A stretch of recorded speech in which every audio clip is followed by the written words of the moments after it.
Real Madrid বুঝিয়ে দিল সুযোগ কিভাবে কাজে লাগাতে হয়। ঘরের মাঠে বার্সেলোনাকে পেয়ে পূর্ণ 3 পয়েন্ট নিয়ে লিগে এখন সমান 10 ম্যাচে 5 পয়েন্টে এগিয়ে রিয়াল মাদ্রিদ। ইনজুরিতে জর্জরিত বার্সা, লেভানডস্কি, রাফিনিয়া, ক্রিস্টিয়ানসেন, গাভি, ওলমো সবাই ইনজুর্ড। সেই সঙ্গে কোচ হ্যান্সি ফ্লিক কার্ডের কারণে ছিলেন না ডাগ আউটে। সেই সুযোগটা পুরোপুরি কাজে লাগিয়েছেন রিয়াল বস জাভি আলোনসো। কেমন ছিল ম্যাচটা তা নিয়ে কথা বলবো সহকর্মী ইয়াসির আরাফাত সবুজের কাছে। সবুজ, আমরা যখন দেখেছি এল ক্লাসিকো বলতে আমাদের মাথায় চলে আসে সেই মেসি রোনালদোর যুগের এল ক্লাসিকো। আজকের ম্যাচে সেই মেসিরা নাই, রোনালদোরা নাই, আছেন এমবাপ্পে, ওদিকে হচ্ছে লামিনে ইয়ামাল। যদিও ম্যাচটা 2-1 ব্যবধানে ছিল, তবে আরো ব্যবধান বড় হতে পারত, কারণ এমবাপ্পে পেনাল্টি মিস করেছেন, 3টা গোল বাদ হয়েছে অফসাইডে। ম্যাচটা কি আসলে একপেশে হয়েছে কিনা আপনার কাছে কি মনে হয়? একটা এল ক্লাসিকো আসলে যেরকম এল ক্লাসিকো হওয়া দরকার, আমার কাছে মনে হয় যে আমরা সেরকম একটা এল ক্লাসিকো দেখেছি। কি হয়নি এই ম্যাচে? লাল কার্ড দেখা হয়েছে, 3টা গোল হয়েছে, পেনাল্টি পেয়েছে, সেই পেনাল্টি আটকিয়ে দিয়েছে সেজনি, তারপর পেনাল্টি দিয়েছে, সেই পেনাল্টি ভিআর চেকে বাতিল হয়েছে, মানে সব কিছুই হয়েছে। এবং শেষে আমরা কি দেখেছি? শেষে আমরা ফুটবলারদের মধ্যে উত্তেজনা দেখেছি, যেটা দর্শকরা বিশেষ করে এল ক্লাসিকোতে সবসময় দেখতে চায়।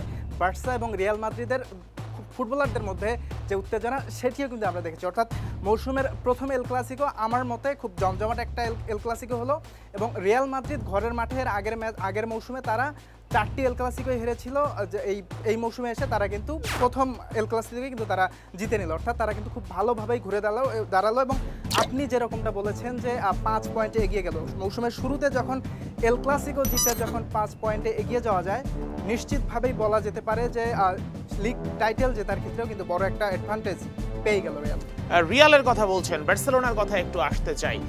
এই ম্যাচটা আসলে বার্সার জন্য কতটা চ্যালেঞ্জিং ছিল? ভাইটাল প্লেয়াররা সবাই ইনজুর্ড, হাইলাইন ডিফেন্স খেলার জন্য আমার ফরওয়ার্ড লাইনে যারা আছে তাদেরকে প্রেস করতে হবে, সেই প্রেস ছিল না।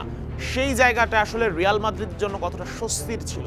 নিঃসন্দেহেই বিশেষ করে একজনের কথা বলতে হবে, লামিনে ইয়ামাল। তিনি আসলে ম্যাচের আগে যেভাবে আসলে কথা বলেছিলেন, তার মুখ যেভাবে ফুটেছিল, ম্যাচে কিন্তু আমরা সেরকমটা দেখতেই পারিনি। তিনি এখানে লামিনে ইয়ামালের খুব বেশি দোষ দেওয়ার সুযোগ নেই আসলে। তিনি বলের সাপ্লাইটা আসলে ঠিক সেভাবে পাননি। তবে তিনি আসলে রাফিনিয়া নাই, লেভানডস্কি নাই, যেইটা আসলে ম্যাচে বড় প্রভাব ফেলেছে। তাকে মোটামুটি পুরো ম্যাচে ছায়া হয়ে থাকতে হয়েছে, যার কারণেই কিন্তু আসলে শেষ বার্সেলোনা আসলে। আবার একই সঙ্গে রাফিনিয়া থাকলে কিন্তু বালদের সঙ্গে কানেকশনটা ভালো হয়, সেই জায়গাটাও আসলে লেফট সাইডটা সেটাও আসলে মিস হয়েছে। তো আমরা আসলে ইয়ামালকে নিয়ে আরো একটু কথা বলতে চাই, কারণ ইয়ামাল ম্যাচের আগে বেশ কিছু বিতর্কিত মন্তব্য করে ফেলেছিলেন এবং বলেছিলেন মাঠে জবাব দিবেন। যদিও যত সময় পর্যন্ত ইয়ামাল রাইট উইংয়ে খেলেছে তত সময় কিন্তু বলের যোগান পায়নি। রাইট উইংয়ের থেকে তিনি যখন নিচে নেমে আসলেন ফলস নাইনে, এবং তখন কিন্তু বলের যোগানও পাচ্ছিলেন, আক্রমণও সাজাচ্ছিলেন। তার মানে কি আসলে বার্সার ওই দিন শেষে ঘুরে ফিরে আমাকে ইনজুরির জায়গাতেই আসতে হচ্ছে? নিঃসন্দেহে ইনজুরির জায়গাতেই আসতে হচ্ছে। ইনজুরির কারণেই প্রধান যে প্লেয়ার, যে কয়েকটা যারা ফ্রন্ট লাইনে থাকেন, তাদের না থাকার কারণে ইয়ামালও শুরুর দিকে খেলতে পারেনি। তার পজিশন পরিবর্তন করা হয়েছে, সেখান থেকেও আসলে খুব বেশি ফলাফল আসেনি। আমি আরেকটা বিষয় আপনাকে বলতে চাই আশিক, ইয়ামালের উপরে তার এই ম্যাচের আগে যে তার কথা বলার কারণে কিন্তু রিয়ালের প্লেয়াররা তারা কিন্তু ইয়ামালের উপর কিছুটা ক্ষেপেছিল।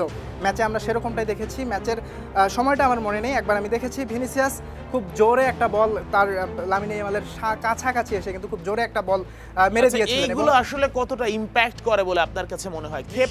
ক্ষেপে থাকতেই পারে, ওই রামোস, পেপেও মেসির উপর ক্ষেপে থাকতো, তো সেই ক্ষেপায় আসলে লাভটা কি হয়? যে ইয়ামালের বয়স যেহেতু কম, আসলে রামোসটাদেরকেও আমরা দেখেছিলাম ক্ষেপে গিয়ে আসলে কিছু সময় হয়তোবা সেটা কাজে দিতে পারে, যে সে ভালো খেলছে। কিছু সময় কিন্তু বেশি ফ্রাস্ট্রেট হয়ে গেলে কিন্তু সেটা ব্যাড ইম্প্যাক্টই পড়ে। আমার কাছে যেটা মনে হয়েছে ইয়ামালের ক্ষেত্রে সেরকমটাই হয়েছে। এই ম্যাচটা 2-1 শেষ দিকে কিন্তু গোল বার্সা দিলেও দিয়ে দিতে পারতো। কুন্দে একটা জেনুইন গোল মিস করেছেন, সেটা হচ্ছে তিনি ভলি ছিল, ভলি রিসিভ করতে পারেননি। রিসিভ করতে পারলেই, বলে টাচ দিতে পারলে, পায়ে নিতে পারলেই গোল হয়ে যেত। তো এই যে গোল হলে কিন্তু ম্যাচ সমতায় শেষ হতো।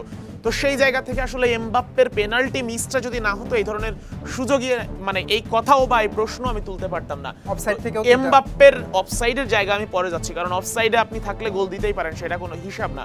কিন্তু এমবাপ্পের মতো প্লেয়ার যখন পেনাল্টি মিস করে, এইটা আসলে টিমের প্রতি কতটা প্রেসার ক্রিয়েট হয়?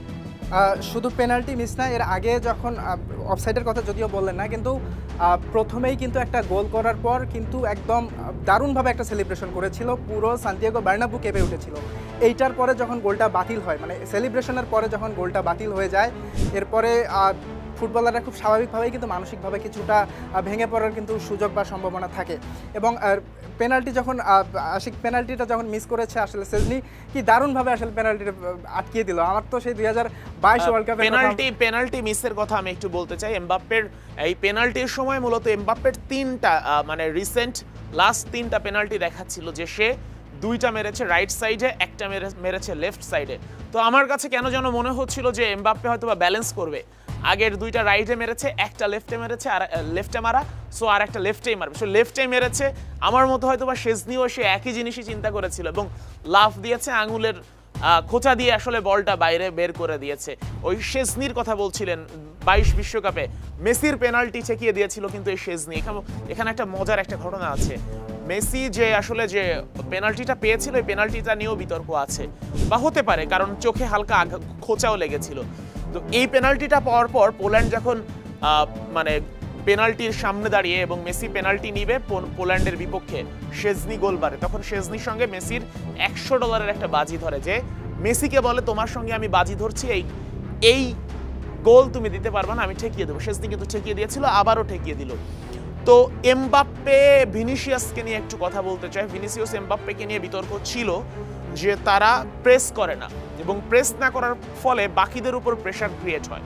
তো আজকের ম্যাচে আমরা দেখলাম এমবাপ্পে এবং ভিনিসিয়াস দুজনই প্রেস করেছেন। এই যে পরিবর্তনটা, এই পরিবর্তনের কারিগর আসলে কে? নিঃসন্দেহে জাভি আলোনসো।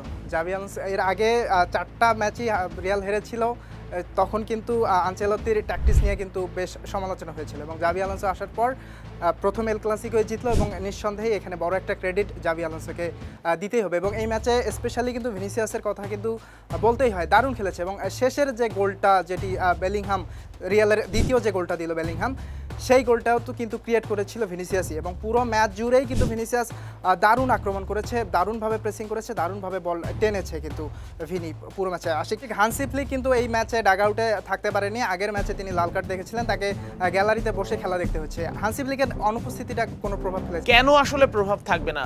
যখন যার ট্যাকটিসে আসলে ম্যাচটা হচ্ছে সে যখন ডাগ আউটে নয়, কার কি রোল কখন প্লে করতে হবে সেই ডিরেকশন দিতে পারছেন না, এই ইম্প্যাক্ট অবশ্যই থাকবে এবং বাজেভাবেই থাকে। আপনি দেখেন যে রাফিনিয়া হচ্ছে বার্সেলোনার যে প্রেসিং, ফ্রন্ট লাইনে প্রেসিংয়ে নেতৃত্ব দেয় রাফিনিয়া, সে রাফিনিয়া নাই। তো এখন রাফিনিয়া নাই, সেই দায়িত্বটা আসলে কে পালন করবে? আমার হাইলাইন ডিফেন্স তো রয়ে গেছে, কিন্তু হাইলাইন বাঁচানোর জন্য আমাকে যেটা করতে হবে, প্রতিপক্ষের উপর যেভাবে প্রেশার ক্রিয়েট করতে হবে, ওইটা যে মূলত করে, মানে যাকে দিয়ে শুরু হয়, সে রাফিনিয়া যখন আমার নাই, তখন আমার অল্টারনেট কে হবে? সে ওইভাবে পারবে কিনা, কিংবা সে যদি না পারে তাহলে আমি আমার এই হাইলাইন থেকে সরে এসে অন্য কোনো ট্যাকটিসে যাবো কিনা, যেহেতু আমার ভাইটাল প্লেয়াররা নাই। হয়তো বা ডাগ আউটে তিনি থাকলে ইনস্ট্যান্ট ডিসিশন নিলেও নিতে পারতেন, এটা খুব নর্মাল ব্যাপার যদি সব কিছু বুঝিয়ে দেওয়া থাকে। তারপরেও আমার কাছে মনে হয় আসলে আমার কাজটা আমি যেভাবে করতে পারবো এটা অন্য কেউ করতে পারবে না। সবুজ, তো এই যে কথাটা বলছিলেন, আসলে শুরুতেই কি আপনি লা লিগার ডিসাইডার বলে দিতে পারেন কিনা রিয়াল মাদ্রিদকে?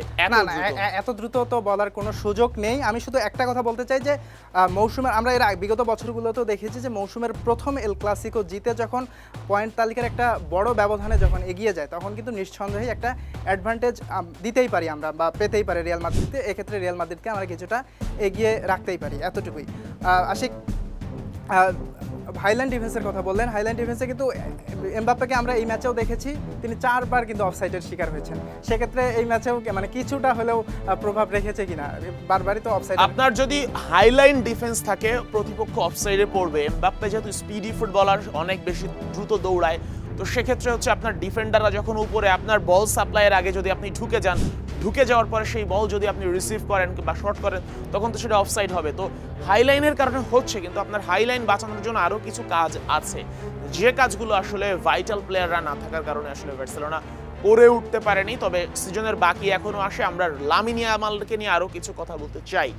লামিন ইয়ামালের মাঠের লামিন ইয়ামাল যতটা নান্দনিক, ঠিক মাঠের বাইরে তার জীবন নিয়ে সাম্প্রতিক সময় অনেক বেশি সমালোচনা হচ্ছে এবং হওয়া উচিত আমি মনে করি। কারণ হচ্ছে দেখেন যে লামিন ইয়ামালের বয়স অনেক কম, এই বয়সে তার যে মানে ফুটবলের বাইরেও অনেক বিষয়ের ভিতরে এঙ্গেজ হয়ে যাচ্ছে, যেটা আসলে তার জন্য ক্ষতিকর, বার্সেলোনার জন্য ক্ষতিকর, স্পেন জাতীয় দলের জন্য ক্ষতিকর। আমরা রোনালদিনিওর কথা বলতে পারি। রোনালদিনিওকে কিন্তু বার্সেলোনা বিক্রি করে দিয়েছিল আসলে মেসিকে নিয়ন্ত্রিত জীবনের মধ্যে রাখার জন্য, কারণ ওই সময় হচ্ছে লিওনেল মেসি রোনালদিনিওর সঙ্গে নাইট ক্লাব বা পার্টিতে যাওয়া শুরু করতেছে মাত্র। তো সেই সময় বার্সেলোনা কর্তৃপক্ষ ডিসিশন নিল যে রোনালদিনিওকে সরিয়ে ফেললে আমার এই প্রোডাক্টটা নষ্ট হবে না, তারা সুশৃঙ্খল জীবনের মধ্যে থাকবে, এবং মেসির পরবর্তী জীবনে নাইট ক্লাব কিংবা হচ্ছে বার এগুলো নিয়ে মানে প্রশ্নই ওঠে না। তো সেই জায়গাতে লামিন ইয়ামালকে নিয়েও আসলে বার্সেলোনা সচেতন হওয়া উচিত। তবে আজকের ম্যাচে যে মূল পয়েন্ট কিংবা ম্যাচের আগে কথা বলা, এটা আমার কাছে মনে হয় না অত বেশি ইম্প্যাক্ট ছিল। মূল প্রবলেমটাই ছিল হচ্ছে সে যখন রাইট ফ্ল্যাঙ্কে ছিল সে পর্যাপ্ত বল পাচ্ছিল না। এখন আপনি ফ্রন্ট লাইনের ফুটবলার, আপনি যদি বল না পান আপনি করবেন কি? আমি লেভানডস্কিকে নিয়ে একটা উদাহরণ দিতে চাই। লেভানডস্কি যখন জার্মান লিগ বুন্দেসলিগা বায়ার্ন মিউনিখের হয়ে খেলেছে অসংখ্য গোল পেয়েছে, এরপর পড়ন্ত বিকেলে এসে যখন বার্সেলোনা খেলছে তখনও অনেক গোল পায়। কিন্তু এই লেভানডস্কির পোল্যান্ডের হয়ে অনেক গোল আছে, এরপরও যদি আপনি পোল্যান্ডের ম্যাচ দেখেন লেভানডস্কির, আপনার কাছে মনে হবে যে লেভানডস্কি একা দৌড়ে চলে যায় সামনের দিকে এবং পেছন থেকে ডাকে যে বল দে বল দে, বল দিতে পারে না, গোলও করতে পারে না, পোল্যান্ড জিততেও পারে না। খুবই নর্মাল সিনারিও। আপনার ফ্রন্ট লাইনের প্লেয়ারদেরকে বলের যোগান দিতে হবে। সবাই লিওনেল মেসি না যে আপনার একদম নিচে নেমে বল নিয়ে সেই বল নিয়ে আক্রমণ, হ্যাঁ লামিন ইয়ামালও করে, কিন্তু সে তো আর মেসির স্টেজে না, বা মেসিরা যখন থেকে এগুলো শুরু করেছে ওই স্টেজে না, কিংবা সবার পক্ষে আসলে এটা সম্ভব না। তো সেই ক্ষেত্রে আসলে আপনার বলের যোগান দিতেই হবে, বলের যোগান, কারণ ফুটবল হচ্ছে টিম গেম। আপনার 11 জনের কাজ কি? গোলকিপার ডিফেন্ডারের কাছে পাস দেয়, ডিফেন্ডার থেকে মিডফিল্ডার যায়, মিডফিল্ড থেকে ফরওয়ার্ডে যায়। যখন আমি লং পাস দিচ্ছি তখন এর হিসাবটা ভিন্ন, কিন্তু বাস্তবতা তো এইটাই। আপনার এভাবেই তো মালা গাঁথা হয়, এবং মালা গেথে গেথে আসলে বলটা পুরো মাঠে ছড়িয়ে যায়। আর বার্সেলোনার খেলার ট্যাকটিক্স আরও বেশি এমন। বার্সেলোনার সিস্টেমটা হচ্ছে take the ball, pass the ball. তো আপনি যখন আপনার ফিলোসফি হচ্ছে আপনার পায়ে বল থাকবে, আপনি অনেক বেশি পাস খেলবেন, সেই পাস থেকে আক্রমণ করবেন। তো সেই ফিলোসফি নিয়ে খেলে যদি আপনি বল দেওয়ার মতো কেউ না থাকে তখন আসলে আপনাকে ভুগতে হবে। এখানে আমি লামিন ইয়ামালকে ওই পারফরমেন্সের দোষ দিতে চাচ্ছি না, কারণ আমি প্রথমেও বলেছি লামিন যখন সেকেন্ড স্ট্রাইকারে চলে আসলো তখন কিন্তু সে ভালো খেলছিল। মৌসুমের প্রথম এল ক্লাসিকো জিতে রিয়াল মাদ্রিদ এগিয়ে গেল 5 পয়েন্টে। এখন 10 ম্যাচে বার্সেলোনার পয়েন্ট 22, রিয়াল মাদ্রিদের 27। শেষ পর্যন্ত রিয়াল কি এই রেসে এগিয়ে থাকতে পারবে, নাকি মৌসুমের কোনো একটা পর্যায়ে গিয়ে বার্সেলোনা টপকে যাবে রিয়ালকে? সেটাই দেখার অপেক্ষায় ভক্তরা। Sheikh Ashik, Star News, Dhaka.